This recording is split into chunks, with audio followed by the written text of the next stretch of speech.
जय जय श्री राम। प्रिय भक्तों, आज हम रामायण के किष्किंधा कांड में दोहा संख्या नंबर 8 और 9 तक सुनेंगे। आप सभी से निवेदन है, आप सभी प्रेम और विश्वास के साथ सुने। और जिन्होंने अभी तक हमारे चैनल भक्ति में शक्ति को सब्सक्राइब नहीं किया है, वे सब्सक्राइब अवश्य कर ले, ताकि प्रतिदिन रामायण पाठ से जुड़े रह सकें। कथा प्रारंभ होत है, सुनो वीर हनुमान, राम लखन और जानकी सदा करे कल्याण। जय जय श्री राम। कह बाली सुनु भीरु प्रिय, समदर्शी रघुनाथ, रामा समदर्शी रघुनाथ। जो कदाचि मोहि मारही, तो पुनि होऊँ सनाथ। सियावर राम जय जय राम, मेरे प्रभु राम जय जय राम। पत्नी के समझाने पर बाली ने कहा, हे भीरु सुनो, श्री रघुनाथ जी समदर्शी है, जो कदाचित वे मुझे मारेंगे तो मैं सनाथ हो जाऊंगा। अस कही चला महाअभिमानी, तृण समान सुग्रीव ही जानी। भीरे उभो बाली अति तर जा, मुठिका मारी महाधुनि गरजा। ऐसा कहकर वह महाअभिमानी बाली सुग्रीव को तिनके के समान जानकर चला। दोनों भिड़ गए। बाली ने सुग्रीव को बहुत धमकाया और घुस्सा मारकर बड़े जोर से गरजा। तब सुग्रीव बिकल होई भागा, मुष्टि प्रहार बजर सम लागा। मैं जो कहा रघुवीर कृपाला, बंधु न होई मोर यह काला। इन चपाइयों का अर्थ है, तब सुग्रीव व्याकुल होकर भागा। गुस्से की चोट उसे वज्र के समान लगी। सुग्रीव ने आकर कहा, हे कृपालु रघुवीर, मैंने आपसे पहले ही कहा था कि बाली मेरा भाई नहीं है, काल है। एक रूप तुम भ्राता दोऊ, तेहि भरम ते नहीं मारे सोऊ। कर परसा सुग्रीव शरीरा, तनु भाकुलिश गई सब पीरा। यह एक सिद्ध चौपाई है। इस चौपाई का अर्थ है कि श्री राम जी ने कहा, तुम दोनों भाइयों का एक सा ही रूप है, इसी भ्रम से मैंने उसको नहीं मारा। फिर श्री राम जी ने सुग्रीव के शरीर को हाथ से स्पर्श किया, जिससे उसका शरीर वज्र के समान हो गया और सारी पीड़ा जाती रही।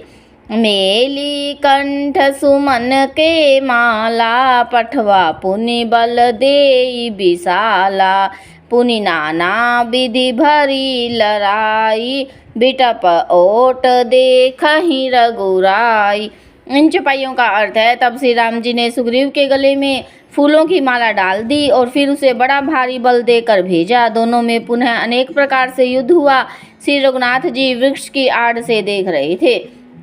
बहु छल बल सुग्रीव कर, हिय हारा भव मानी। रामा हिय हारा भय मानी, मारा बाली राम तब हृदय माझ सरतानी। सियावर राम जय जय राम, मेरे प्रभु राम जय जय राम। इस दोहे का अर्थ है, सुग्रीव ने बहुत से छल बल किए, किंतु भय मानकर हृदय से हार गया। तब श्री राम जी ने तान कर बाली के हृदय में बाण मारा। परा बिकल मही सर के लागे, पुनि उठी बैठ देखी प्रभु आगे। श्याम गात सिर जटा बनाए, अरुण नैन सर चाप चढ़ाए। इन चपाइयों का अर्थ है, बाण के लगते ही बाली व्याकुल होकर पृथ्वी पर गिर पड़ा, किंतु प्रभु श्री राम जी को आगे देखकर वह फिर उठ बैठा। भगवान का श्याम शरीर है, सिर पर जटा बनाए हैं, लाल नेत्र हैं, बाण लिए हैं और धनुष चढ़ाए हैं। पुनि पुनि चिताई चरण चित दीना, सुफल जन्म माना प्रभु चीना, हृदय प्रीति मुख बचन कठोरा, बोला चितई राम की ओरा। इन चौपाइयों का अर्थ है, बाली ने बार बार भगवान की ओर देखकर चित्त को उनके चरणों में लगा लिया। प्रभु को पहचान कर उसने अपना जन्म सफल माना। उसके हृदय में प्रीति थी पर मुख में कठोर वचन थे। वह श्री राम जी की ओर देख कर बोला, धर्म हेतु अवतारे हूँ गोसाई, मारे हूँ मोहि व्याध की नाई। मैं बैरी सुग्रीव पियारा, अवगुण कवन नाथ मोहि मारा। इन चौपाइयों का अर्थ है, बाली मरते समय क्रोधित होकर श्री राम जी से कहते हैं कि हे गोसाई, आपने धर्म की रक्षा के लिए अवतार लिया है और मुझे व्याध की तरह अर्थात छिप कर मारा है। मैं वैरी और सुग्रीव प्यारा। हे नाथ, किस दोष से आपने मुझे मारा? अनुज बधु भगनी सुत नारी, सुनु सठ कन्या सम चारी। इन्हीं को दृष्टि बिलो कई जोई, ताहि बधे कछु पाप न होई। इन चौपाइयों का अर्थ है, श्री राम जी ने उसकी बात का उत्तर देते हुए कहा, रे मूर्ख सुन, छोटे भाई की स्त्री, बहन, पुत्र की स्त्री और कन्या, ये चारों समान हैं। इनको जो कोई बुरी दृष्टि से देखता है उसे मारने में कुछ भी पाप नहीं होता।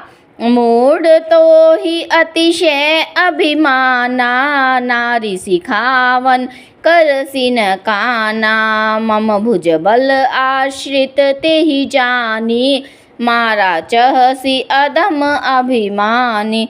इन चौपाइयों का अर्थ है, हे मूढ़, तुझे अत्यंत अभिमान है। तूने अपनी स्त्री को की सीख पर भी कान नहीं दिया। सुग्रीव को मेरी भुजाओं का बल आश्रित जानकर भी, अरे अधम अभिमानी, तूने उसको मारना चाहा। सुनहु राम स्वामी सन, चलन चातुरी मोरी। रामा चलन चातुरी मोरी, प्रभु अजहूँ मैं पापी, अंत काल गति मोरी। सियावर राम जय जय राम, मेरे प्रभु राम जय जय राम। इस दोहे का अर्थ है, बाली ने कहा, हे श्री राम जी सुनिए, स्वामी से मेरी चतुराई नहीं चल सकती। हे प्रभु, अनंत काल में आपकी गति पाकर मैं अब भी पापी ही रहा। जय जय श्री राम। कथा विसर्जन होत है, सुनो वीर हनुमान। राम लखन और जानकी सदा करे कल्याण।